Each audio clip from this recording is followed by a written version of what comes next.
Hello everyone and welcome back to the channel. Today we're going to take a look at the second ever doll review on this channel. Today we're going to take a look at the Disney Store Special Edition Ms. Marvel doll. Now, I got this doll off a discount. She was $10, which is pretty unbelievable considering that the original price for these were $50. So yeah, 1/5 of the original asking price. Let me just move here the doll. Really great packaging. It really makes the doll look very, very exclusive. Here is a description of the special edition doll and how the Disney Store has been doing these special dolls based off of Marvel characters. And here is a bio on Ms. Marvel herself if you want to read it. It's a bit too long, so I'm not going to read it myself. There's an image of Ms. Marvel, played by Yvonne Milani. And that's kind of it for the packaging.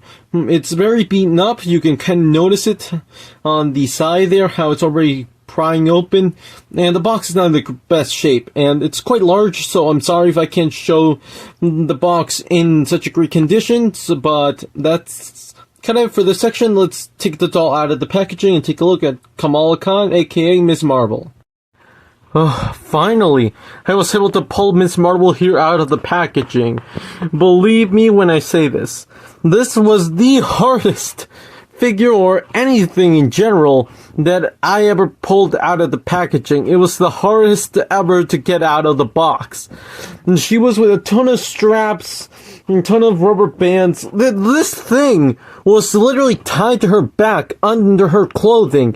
I literally had to open the Velcro on her back in order to remove it. Look at this thing. It's huge. And stuff like that was all I had to fight for in order to get this Ms. Marvel out of the packaging. So if you're considering to get this doll, either I hope you can pull her out of the packaging or just keep her sealed. I'm pretty sure these were meant to be kept sealed, but now that she's finally out of the packaging, let's take a look at Ms. Marvel. The thing I want to talk about here with Ms. Marvel is that the face is really well detailed.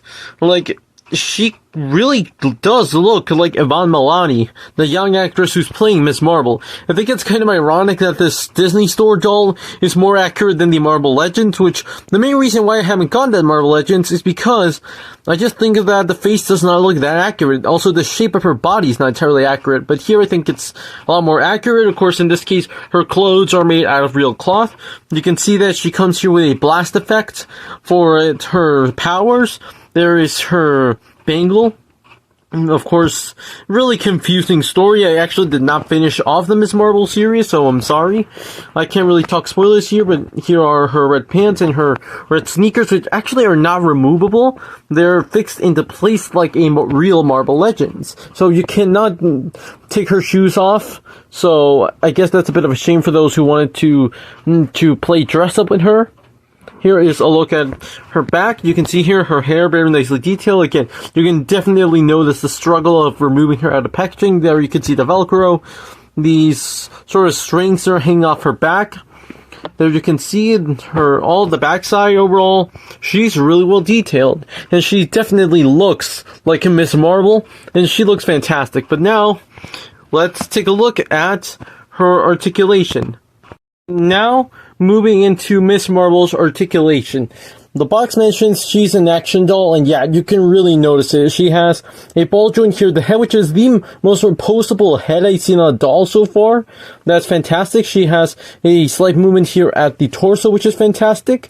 Movement here at the arms, at the elbows, and even the hands. Really interesting kind of a hand articulation where it can spin and it can also move like so. You can see on this hand how it works. And I actually have had some issues like this where the hand's popping off because I actually popped the hand accidentally out of the packaging when I was pulling Ms. Marvel out of the packaging. So yeah, her hand, the blast effect fell off. You can see there how I have a bit of a struggle here with her hair. But here's to me the best part. She can kick all the way up here. She has knee joints, which is awesome, and some slight movement here at the foot.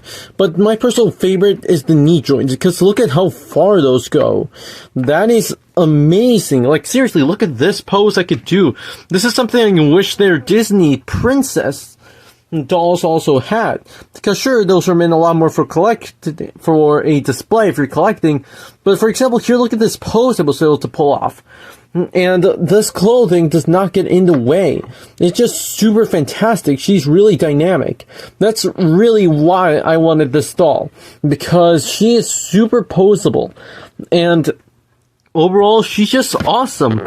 I really like how poseable she is for a doll. I've seen a lot of dolls that only have like 5 points of articulation, the most basic you can get.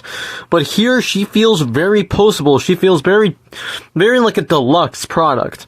But now, let's take a look at her only accessory. That being this blast effect, which is meant to be representing Miss Marble's powers. Let me zoom in here to this piece. It's made completely out of this sort of rubbery translucent plastic. It's cool. Now, personally, I'm not a fan of Miss Marble's powers in the series. I really prefer her embiggened powers, like the sort of stretchy powers.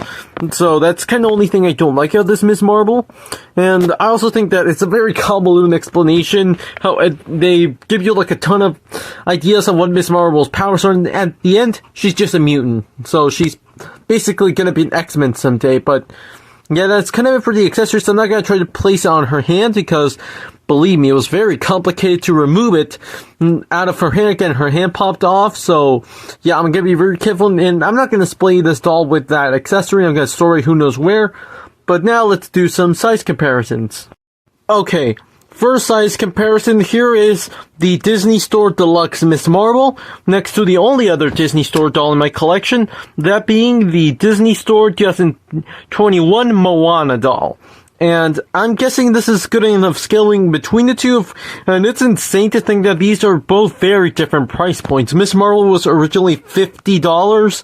I ended up paying $10 for her at the Disney Store, while Moana here at normal price is $20. In this case, I got Moana off of Facebook Marketplace for around, I believe I paid like $12 for her, around that price, at most $14.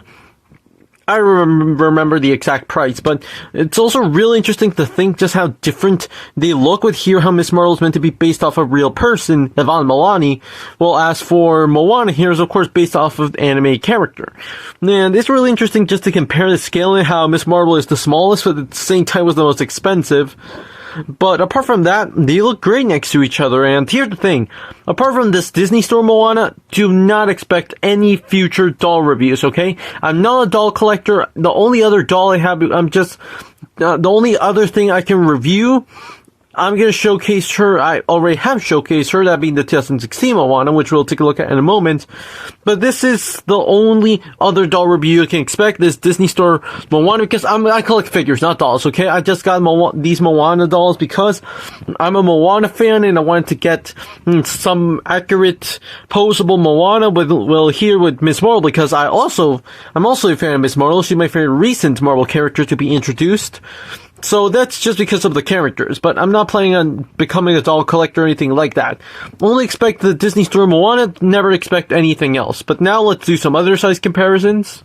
For another size comparison, again bringing out here the 2016 Hasbro Moana, you can really notice the stark difference, not just in size, but also in the quality. You can notice it on the hair. Of course, this Moana had been played with. It got off a thrift store. You can see there that the clothing on this Moana is a lot cheaper in comparison, but it makes sense. This Moana was meant to be played with, while this Miss Marvel is meant for collectors.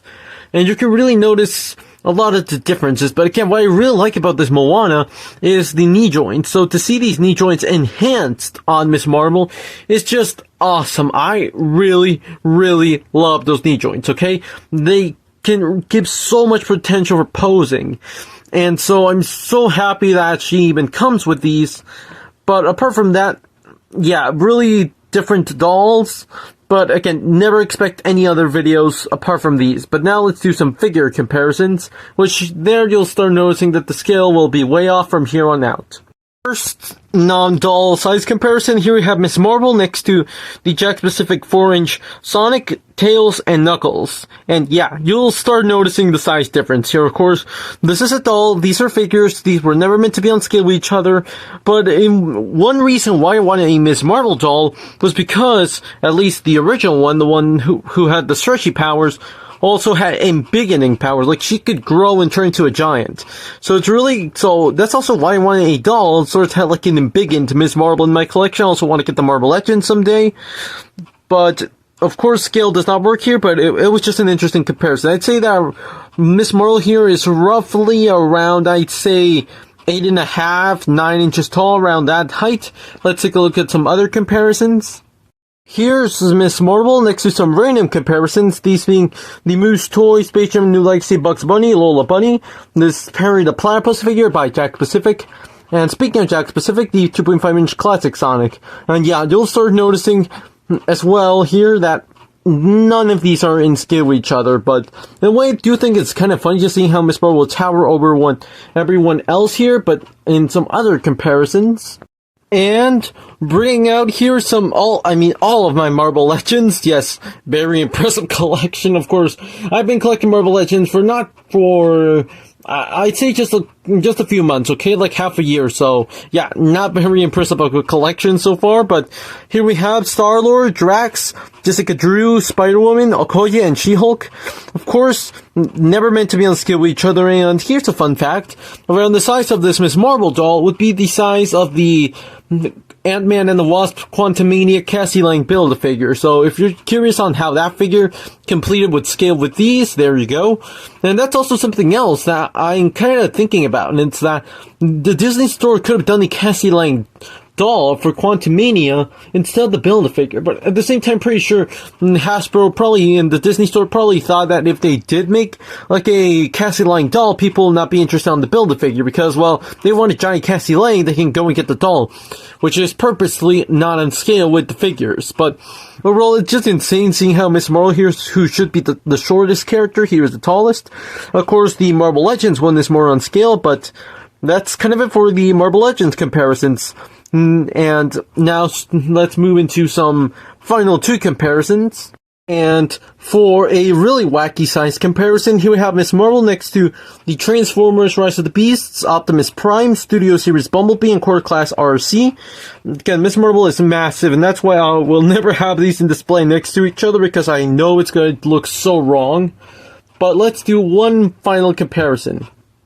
And the final comparison, bringing out this figure for the first time ever in this channel, we have a DC Multiverse McFarlane Toys figure, this being the Endless Winter Batman, and Sox the Cat from Lightyear, just for good measure. And this is again to give you a sense of how this doll looks next to some 7-inch figures, and yeah, also towers over any of those, so that's kind of it for the size comparisons. Hoping to do a video on this Batman figure someday, but now that's kind of it for the comparisons. And overall, the Disney Store Special Edition Ms. Marvel doll is pretty fantastic, okay? I'm not sure if this comes from bias to the character, which again, Ms. Marvel is my favorite modern character, introduced to the MCU and in Marvel Comics in general, she and Miles Morales. And I overall really like this doll. She's very posable, and I don't really have that much else to say that I have mentioned before. I recommend, if you really like this doll, I recommend to search for her. She's not that expensive. She's $10 at the Disney Store, or at least where the Disney Store I go to the most has her in $10. So I recommend, if you're interested in finding her, I recommend to look for her. I've also seen the America Chavez doll for $15. Same thing with the Black Panther Wakanda Forever Shuri. So if you're interested in collecting any of these, I recommend looking for them. And that's kind of it for this video. Thanks for watching.